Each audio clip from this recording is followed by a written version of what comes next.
A luxurious car drives along the mountain road. Inside, there's a couple, a young beauty in a wedding dress and an older man. The girl is happy, having stolen his heart, while he has taken her away from all misfortunes into his secret world. Ahead is a house set in a beautiful location, mountains, trees, and a blue sky. They are greeted by housekeeper Claire and a young man whom the owner calls Oliver. Elizabeth is enchanted by the beauty of the house. Huge glass windows, coziness, and comfort. At the entrance, she sees wonderful flowers, white orchids and lilies, and she realizes Oliver is blind. An evening dinner features a lavish table and well-trained servants, and a night of love follows. In the morning, her husband shows his young wife around the house, displaying its expensive decor, paintings, and precious art pieces. There is a luxurious wardrobe filled with fashionable outfits for her, a wonderful kitchen, and rooms more beautiful than the last. All the doors have biometric locks. In one corridor, Elizabeth sees a frosted glass door and asks Henry what lies beyond. Her husband replies that it is a place she must not enter. The girl protests. She couldn't even if she wanted to. After all, there are locks everywhere. Henry explains that all the biometric scanners are set to the parameters of two people, hers and his. The next morning, Henry leaves. Elizabeth is sad, as it is their honeymoon. She swims in the pool and wanders around the house. Elizabeth asks Claire how long she has worked there and, feeling shy, inquires why such a prominent scholar as Henry married someone as ordinary as her, but the woman does not answer. Elizabeth spends the day reading, trying on outfits and jewelry, and dancing before the mirror. In the evening, she sees Claire and Oliver leaving the house. At night, insomnia torments her. She leaves her room and wanders through the house, unknowingly arriving at the forbidden room. Curiosity overcomes common sense, and Elizabeth steps inside. Behind the door is a room resembling a laboratory. Sensors and devices surround her. Elizabeth presses a button on a panel, and suddenly a door opens, revealing a glass capsule containing the body of a young woman with a tube in her mouth. It appears she is sleeping. Terrified, Elizabeth runs away, knocking over a table and cutting her finger on the glass. In the morning, Henry arrives. He plays the piano for Elizabeth, but quickly notices her distracted thoughts. He sees her bandaged finger and asks what happened. Elizabeth excuses herself, claiming she is clumsy. Henry calmly retorts that she lies so well, it's frightening. Elizabeth is hurt. Her husband has easily uncovered her deception. At night, Elizabeth pretends to sleep. She hears Henry heading for the forbidden room and stealthily follows him. Suddenly, Henry emerges from the darkness. He accuses Elizabeth of disobedience. The girl tries to defend herself, claiming she saw nothing forbidden, but Henry explains that the fact of her disobedience is what matters. Frightened, Elizabeth tries to flee but finds all the doors locked. Henry relentlessly follows her. He catches up to her on the stairs, grabs her leg, and throws her down. Then he strikes her with a metal poker. In the next scene, Henry, Claire, and Oliver dig a grave on the lawn and lower Elizabeth's body into it. After the funeral, they sit at the table. Claire asks to say that it is all over, but Henry replies that it is not the end. 6 weeks later, Henry brings in a double of Elizabeth. The same conversations, the same actions. Again, Henry asks her not to enter the forbidden room. Elizabeth promises to comply. They love each other again, while Claire watches them from the shadows. At night, Elizabeth cannot sleep. She walks around the house and finds Claire sitting in the kitchen. Elizabeth strikes up a conversation with her, filled with curiosity, as one question leads to another. Claire tries to warn Elizabeth about something, but Henry walks in and takes his wife to the bedroom. In the morning, Henry leaves, asking Elizabeth to be a good girl. She wanders through the house, calling for Claire or Oliver, but no one responds. Bored, she again tries on clothes and jewelry, swims in the pool at night, and plays the piano in the living room. The forbidden room becomes a magnet, and Elizabeth enters it, only to scream and run out. That night, she dreams a nightmare where the girl from the glass capsule, looking just like her, emerges from her sarcophagus and comes to her room. Meanwhile, Henry arrives, noticing that his wife is frightened.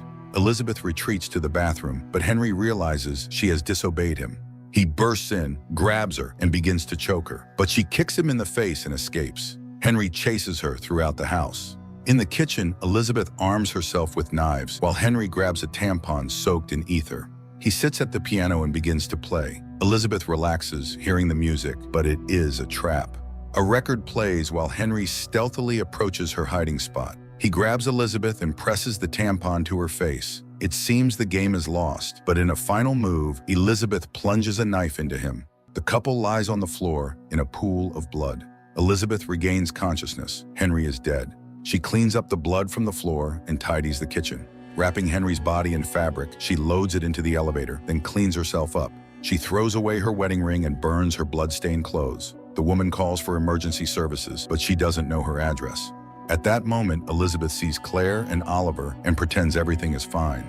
Seeing the live and unharmed Elizabeth, the couple is shocked. Elizabeth claims Henry is resting upstairs. Claire heads to the kitchen, suddenly collapsing from a heart attack. She reaches for the phone and calls for help. The ambulance takes Claire away. Elizabeth tries to leave, but Oliver says he cannot protect her if she goes out the door. He understands that Henry is dead. Frightened, Elizabeth tries to explain that it was self-defense. Oliver reassures her that he hated Henry too and will help her get rid of the body. The young man asks what she remembers from her childhood. She responds that she was in the hospital for a long time after her parents died in a car accident and grew up in an orphanage. Oliver shows her a nearby house, saying that's where they lived together. Claire knows better because she worked with her. Elizabeth asks who she is. Oliver reveals that she is one of 6 clones of Henry's wife. Number 5. The girl is in shock, experiencing a true panic. She wants to return to her honeymoon. Oliver advises Elizabeth to get as far away as possible.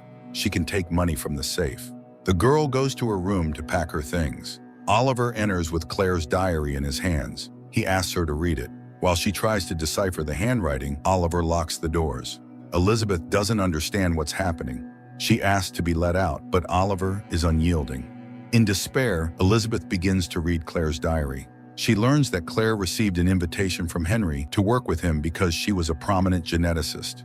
When she arrived at the scientist's house, she met Oliver, but when she learned what she would be doing, she became frightened as she found herself in the midst of a tragic love story, one that was inexplicable, unpleasant, and impossible. Henry revealed that his wife died shortly after giving birth to Oliver from a very rare disease. Her genes had suddenly and severely degenerated. The grief-stricken husband cloned her cells and created 6 copies, but the disease manifested in them as well. To buy time, Henry built cryogenic chambers and placed the bodies in stasis. By the time Claire joined the project, only 4 remained. She began working and decoded the disease's gene. Meanwhile, Henry recorded messages and played music for the subjects. He hoped this would form their memories. However, the latest Elizabeth remembered nothing beyond a few seconds, suffering because she lacked a real inner world. The constant tension in her consciousness became too complex for her body to handle. One day, she entered the lab and fled in horror. The police found her and brought her to Henry's house, where Claire recognized her as her ailing niece. The strange accusations from the girl were dismissed as a mental disorder. Elizabeth is distracted from reading when Oliver enters. He brings dinner and asks her to behave, but Elizabeth attacks him, demanding the code to the door. Oliver gives it. The girl heads to the lab, where she sees Oliver working on the body of the latest, 6th Elizabeth. He asks her to support the clone's head. While the 5th copy holds up her clone's head, Oliver injects her with a sedative. In a delirium, Elizabeth sees the memories of her predecessors. She wakes up in a room, chained to the bed. She cannot free herself and continues reading Claire's diary. The woman remembers how they continued their research, but a week later, the clone died. Claire realized that neurodegeneration had resumed. She couldn't handle it. Henry was in despair. Nothing was working. He had wasted so many years and behaved like a madman, but Claire counters that he acted like a lover. A relationship develops between them. Oliver enters the room again. He wants to know what Claire wrote about him. Elizabeth explains that Claire began an affair with Henry after the death of the 3rd subject. The woman didn't know that Henry had altered the samples. This meant Claire had no fault. She had managed to stop the disease, and the remaining clones were healthy. Oliver shares that in childhood he admired Elizabeth because she was the most beautiful being he had ever seen. Yes, he could see back then. The children became friends, which displeased Henry. One day, Oliver saw Henry kiss the girl. That night, the man blinded Oliver. Having recounted everything, Oliver leaves, and Elizabeth continues reading. Claire wrote that she ended the affair herself. Competing with Elizabeth was impossible. Furthermore, Henry spoke about his pain after losing his beloved. Now he dreams of reliving that first wedding night. Claire did not find any records of Elizabeth giving birth and realized that Oliver was not Henry's son. He was Henry himself. He created him because he feared Elizabeth would not want his current self. In the morning, Elizabeth wakes up to the feel of scissors against her neck. Oliver demands she tell him what Claire wrote about him in the diary. Elizabeth admits that Claire considered him a clone of Henry, but that is not true. Henry showed a birth certificate, so Oliver is not Henry. Elizabeth asks if he loves her and invites him to touch her. She removes her pants and beckons him closer. Oliver cannot resist temptation and approaches. He embraces Elizabeth, but the girl throws him to the floor and chokes him with the chain. She has to give him the keys to the shackles and reveal the real code to the door. Just then, another Elizabeth enters the room, aiming a gun. The girls stare at each other. They are identical. Oliver tries to convince the new Elizabeth that the one in the room is sick, that she is an imposter and their enemy. The fifth Elizabeth argues that this is not true. They are hostages and she just wants to leave. Obeying Oliver, the sixth Elizabeth orders the other to lie on the floor, but the fifth Elizabeth shields Oliver. When the sixth finally fires, the bullet kills Oliver and wounds the fifth clone. She tries to escape while the sixth clone weeps over Oliver. The injured Elizabeth exits the house. In her mind, all the visions and images that passed before her clones merge together. A gunshot rings out. The last Elizabeth kills her double. The final breath and last vision, herself, leaning close to her face. Morning comes. The last clone reads Claire's diary. Henry transfers all his possessions to Claire. Now she can continue her research. The man states that he never intended to kill the one he had wanted to resurrect all his life. It just happened. She died, and now she brings him joy by dying again and again. And no one needs to know about it. These versions are not his Elizabeth. Only by destroying them does he feel that they are real, and Henry will do everything to put an end to this. Elizabeth finishes reading. She sees a taxi pull up to the house, from which Claire exits. They meet at the door. Elizabeth leaves everything to Claire, for she deserves it. Elizabeth walks down the road, leaving behind all that is terrifying and incomprehensible. All her life she dreamed of a wonderful man. She stole his heart, and he stole her from all misfortunes into his secret world, but she no longer sleeps. The film prompts a reevaluation of many things. Above all, ethical questions arise. Can a true scientist, called to improve people's lives, use their discovery for personal gain? Is cloning a person without their consent not a crime? Even the greatest love cannot justify violence against a person. And how can one put up barriers to protect a person from such expressions of passion?